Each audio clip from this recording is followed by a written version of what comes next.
Auzubillahiminash-shaytanir-rajim. Bismillahir-Rahmanir-Rahim. Students, today's lecture outline is linear momentum, Newton's second law and momentum, impulse and change of momentum, and law of conservation of momentum.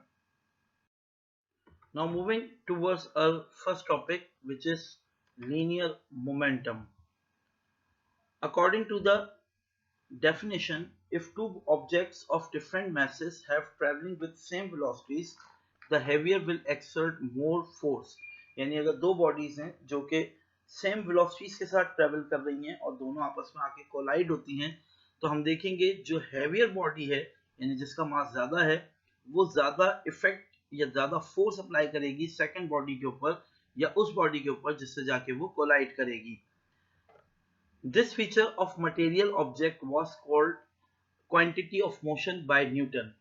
इस feature को इस material की इस property को Newton के मुताबिक quantity of motion कहा जाता है and now it is called linear momentum and it is defined by the relation P is equals to mv.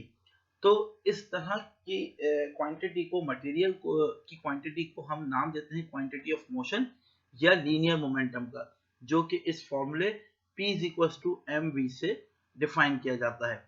In simple word, we can say that momentum is the product of mass and velocity of any body. यानी कि momentum आपके पास product है किसी भी body के मास और उसकी velocity का in motion.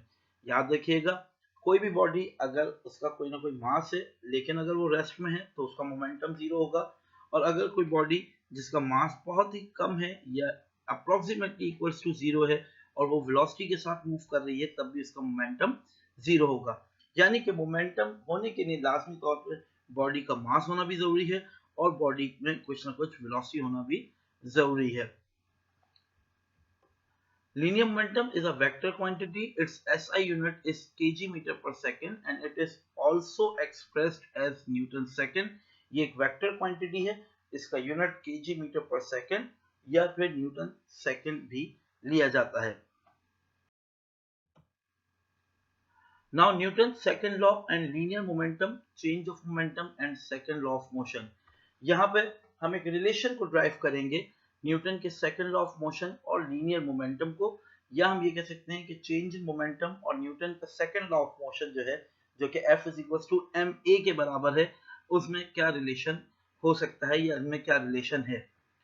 Newton's second law of motion expressed in term of mass and acceleration of a body is given by the equation F is equals to ma. हमें पता है कि न्यूटन का सेकंड लॉ जो है वो मास और एक्सेलरेशन के रिलेशन को डिफाइन करता है, और वो डिफाइन करता है उस फोर्स को जो किसी भी बॉडी के ऊपर एक्ट कर रही है और उसकी एक्शन की वजह से उस बॉडी में एक्सेलरेशन जनरेट हो गई है. न्यूटन के सेकंड लॉ ऑफ मोशन की जो इक्वेशन है वो आपको पता है F is equal to ma के बराबर आती है, जो हमने यहाँ पर इक्वेशन 1 के तौर पे कंसीडर की है. Now acceleration is defined as the rate of change of velocity, क्योंकि हमें पता है acceleration rate of change of velocity के बराबर है, यानी कि a is equal to v2 minus v1 divide by delta t. v2 minus v1 मतलब final velocity minus initial velocity divide by change in time या final time minus initial time. इस equation को हमने यहाँ पर इक्वेशन 2 बना दिया है. Now assume m is constant during delta t. अगर हम मास को कांस्टेंट अज्यूम करें, क्योंकि हमें पता है ड्यूरिंग मोशन किसी भी बॉडी का मास चेंज नहीं होता, उसकी वेलोसिटी चेंज हो रही होती है, तो हम कह सकते हैं यहाँ पे मास जो है वो ड्यूरिंग मोशन या ड्यूरिंग टाइम डेल्टा t जो है वो आपके पास कांस्टेंट है.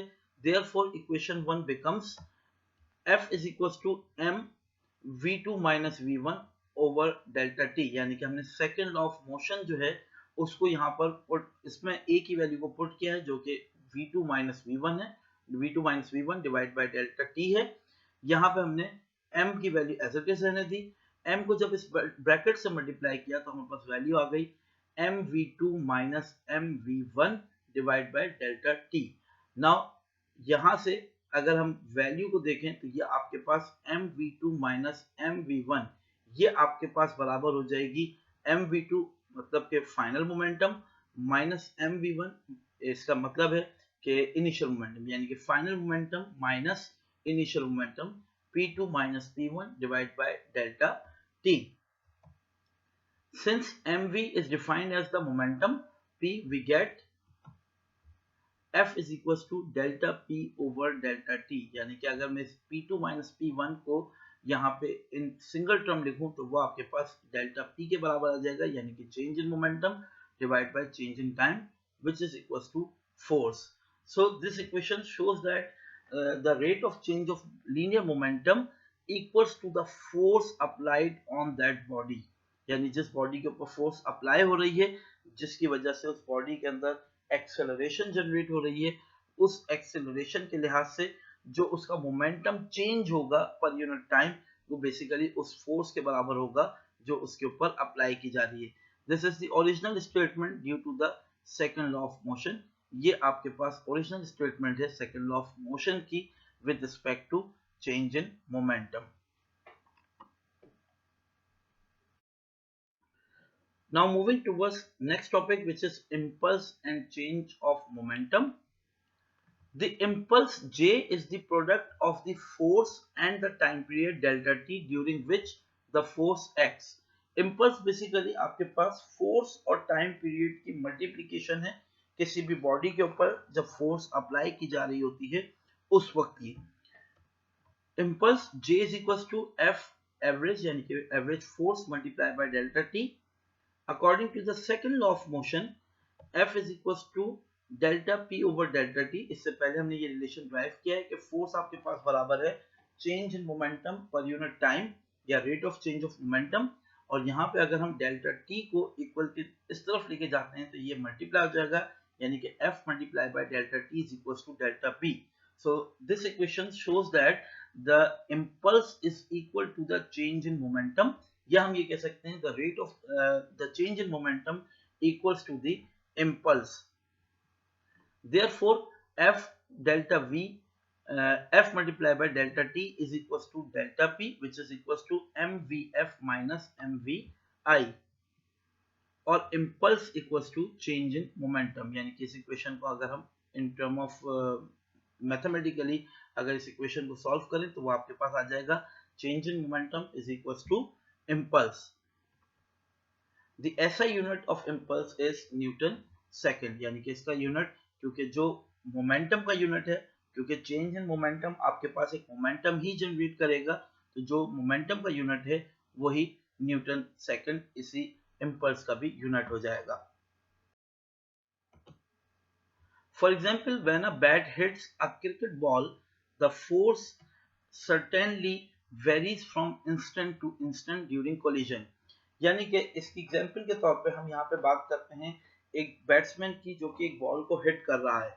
आपने अक्सर देखा होगा, अक्सर बैट्समैन बात करते हैं या आप बात करते हैं टाइमिंग प्लेयर की, कि ये बहुत टाइमिंग प्लेयर है जो कि बैट को और बॉल की टाइमिंग बना के रखता है, और जब इसके बैट से बॉल टच होती है तो लाजमी तौर पे बॉल जो है वो बाउंड्री की तरफ मूव करती हुई नजर आती है. अब ऐसा होता क्यों है? याद रखिएगा कि जब भी आपके पास इंटरेक्शन ऑफ टू बॉडीज कम टाइम के लिए होगा तो वहां पे चेंज इन मोमेंटम सबसे ज्यादा हो रहा होगा, और जब चेंज इन मोमेंटम ज्यादा होगा तो इसका मतलब है इंपल्स भी वहां पर ग्रेटर होगा. फॉर एग्जांपल, दो बॉडीज हैं, यहाँ पे एग्जांपल दे रहा हूं मैं आपको. दो बॉडीज हैं जो कि एक हाइट के ऊपर मौजूद हैं, और उन दोनों बॉडीज को हम उस हाइट से ड्रॉप कर रहे हैं, लेकिन जिस जगह पे ड्रॉप किया जा रहा है वहां दो सरफेसेस हैं. एक सरफेस वो है जहां पे एक मैट्रेस रखा हुआ है, यानी कि उस सरफेस को के अंदर कंप्रेस होने की सलाहियत है. दूसरी तरफ आपके पास फ्लैट सरफेस है, एक जमीन है जो कि कंप्रेस नहीं हो सकती. जब मैं दोनों बॉडीज को नीचे उस सरफेस की तरफ ड्रॉप करूंगा तो आप देखेंगे कि जो बॉडी डायरेक्टली हिट करेगी सरफेस ऑफ अर्थ को, उस बॉडी के ऊपर ज्यादा डैमेज आएगा as compare to that body जो कि मैट्रेस के ऊपर आके गिर रही है. क्यों? क्योंकि मैट्रेस में उसे चेंज इन मोमेंटम को एक टाइम पीरियड मिल गया अपनी वैल्यू को चेंज करने का. जैसे ही वो मैट्रेस पे गिरेगा, मैट्रेस कंप्रेस होगा, और कंप्रेस होने की सूरत में टाइम पीरियड इंक्रीज हो जाएगा. इस इंक्रीज इन टाइम पीरियड की वजह से चेंज इन मोमेंटम का टाइम इंक्रीज हो जाएगा, और जब चेंज इन मोमेंटम का टाइम इंक्रीज होगा तो इम्पल्स की वैल्यू ऑटोमेटिकली डिक्रीज हो जाएगी। बट अगर आप देखेंगे कि अगर वो बॉडी मूव करके आके डायरेक्टली हिट कर रही है उस सरफेस को जो कि फ्लैट सरफेस है, हार्ड सरफेस है, तो आप देखेंगे कि चेंज इन मोमेंटम वहां पे इमीडिएटली हुआ, यानी कि बॉडी एक पर्टिकुलर मोमेंटम के साथ नीचे मूव करती आ रही थी और जैसे ही आके सरफेस से हिट हुई उसका मोमेंटम इवेंचुअली जीरो हो गया। और जैसे ही वो जीरो होगा तो इसका मतलब ये है कि चेंज इन मोमेंटम बहुत फास्ट हुआ, जिसकी वजह से वहां पर जनरेट होने वाला इम्पल्स भी ज्यादा है, जिसकी वजह से वहां डैमेज ज्यादा आ रहा है। सिमिलरली जब क्रिकेट बॉल को हिट किया जा रहा है बैट से, तो बैट उस क्रिकेट बॉल पे ग्रेजुअली अपनी फोर्स को इंक्रीज कर रहा है, और फोर्स को इंक्रीज करने का मतलब ये है कि वहां पर चेंज इन मोमेंटम इंक्रीज होता जा रहा है, और जैसे जैसे चेंज इन मोमेंटम इंक्रीज होगा इम्पल्स की वैल्यू बढ़ेगी, जिसकी वजह से उस बॉल और बैट की जो कांटेक्ट होगा वो एक लार्ज इम्पल्स को जनरेट करेगा, जिसकी वजह से वो बॉल मूव कर जाएगी बाउंड्री की तरफ। Now moving towards next topic, impulse and change in momentum. अगर इसी टॉपिक की बात करते हैं हम इम्पल्स और चेंज इन मोमेंटम की, यहाँ पे कुछ डायग्राम्स मौजूद हैं जो कि चेंज इन मोमेंटम और इम्पल्स के रिलेशन को शो कर रही है। जैसा कि एक कार आके हिट हो रही है किसी भी वॉल से, आप देखते हैं कि जैसे ही सडनली अगर कोई कार हिट करती है किसी चीज से तो उसको ज्यादा नुकसान पहुंचता है as compare to that car जो कि ग्रेजुअली ब्रेक अप्लाई करना शुरू कर दे और ब्रेक लगाने के बाद वो जाके किसी चीज से हिट करे। वजह क्या है कि अगर वो सडनली हिट कर रही है तो चेंज इन मोमेंटम वहां पे ज्यादा है, और चेंज इन मोमेंटम ज्यादा होने का मतलब है कि वहां पर इम्पल्स की वैल्यू ज्यादा हो जाएगी। सिमिलरली यहाँ पे बेसबॉल बैट बैट दिया गया है और एक बॉल दी गई है, इन दोनों का इंटरेक्शन जितने स्मॉल टाइम के लिए होगा उतना ज्यादा इम्पल्स यहाँ जनरेट होगा, और ये बॉल जो है उतनी ज्यादा स्पीड से बाउंड्री की तरफ जाती हुई नजर आएगी। सिमिलरली हैमिंग अगर हम करते हैं तो हैमर और उस नेल के दरमियान जितना इंटरेक्शन कम टाइम पीरियड के लिए होगा उतनी ज्यादा आपके पास यहाँ पर ज्यादा फोर्स ज्यादा मोमेंटम का चेंज आएगा, जिसकी वजह से इम्पल्स ज्यादा जनरेट हो रहा होगा। Now, our next topic is law of conservation of momentum. According to the definition of law of conservation of momentum, this law states that for an isolated system, momentum before and after collision remains constant. किसी भी isolated system के लिए before and after collision momentum of two bodies remains constant. Isolated system यानी कि ऐसा system जिसमें energy और momentum conserve रहे, इसका मतलब है कि ये आपके पास एक आइसोलेटेड सिस्टम है। तो आइसोलेटेड सिस्टम के लिए आपके पास मोमेंटम जो है वो हमेशा after and before collision same रहेगा या कंजर्व रहेगा।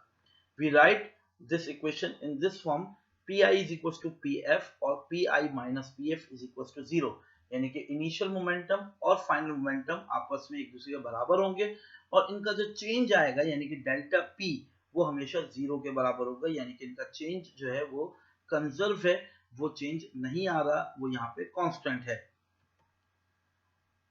Now, according to this, it states that if there is no external force applied to a system, the linear momentum of that system remains constant in time. अगर कोई भी external force apply नहीं हो रही, यानी कि इसका मतलब ये कि सिस्टम आइसोलेटेड है, उसके ऊपर कोई फोर्स एक्ट नहीं कर रही है, तो इस सूरत में मोमेंटम जो है किसी भी बॉडी का लीनियर मोमेंटम वो हमेशा कांस्टेंट रहेगा।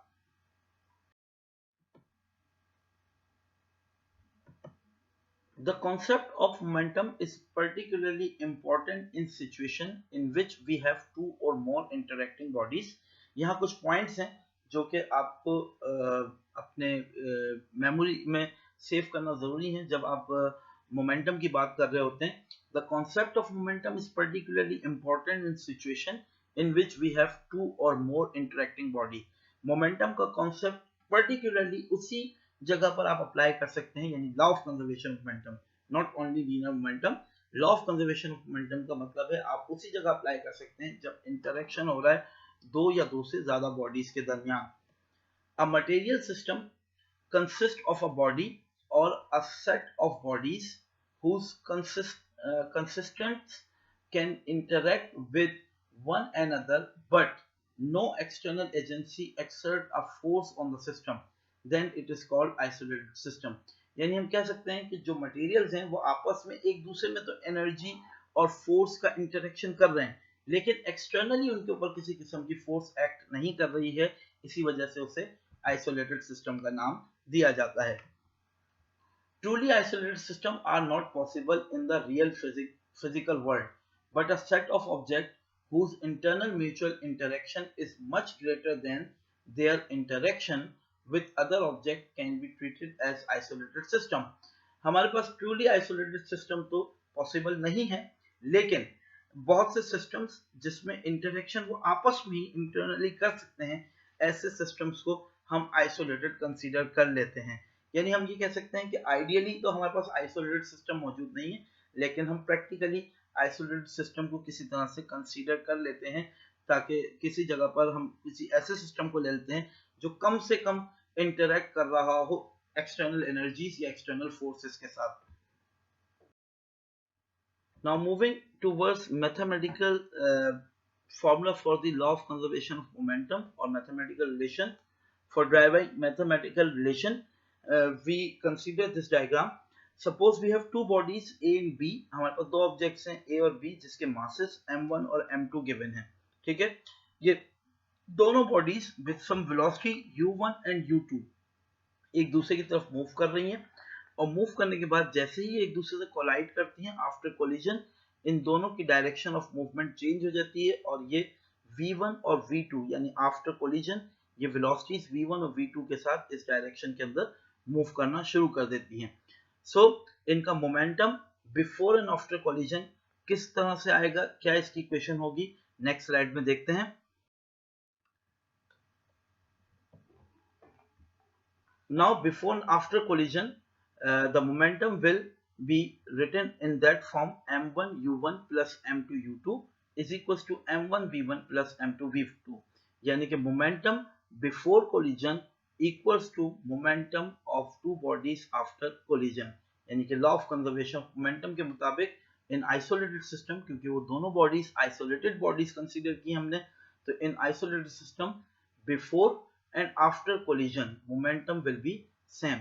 Here m1 is the mass of first object, m2 mass of the second object, u1 initial velocity of the first object, u2 initial velocity of the second object, v1 final velocity of first object, and v2 final velocity of second object. Now thank you student. If you feel any problem or if you have any query, you can ask me on my WhatsApp number or through Google Classroom. Thank you again.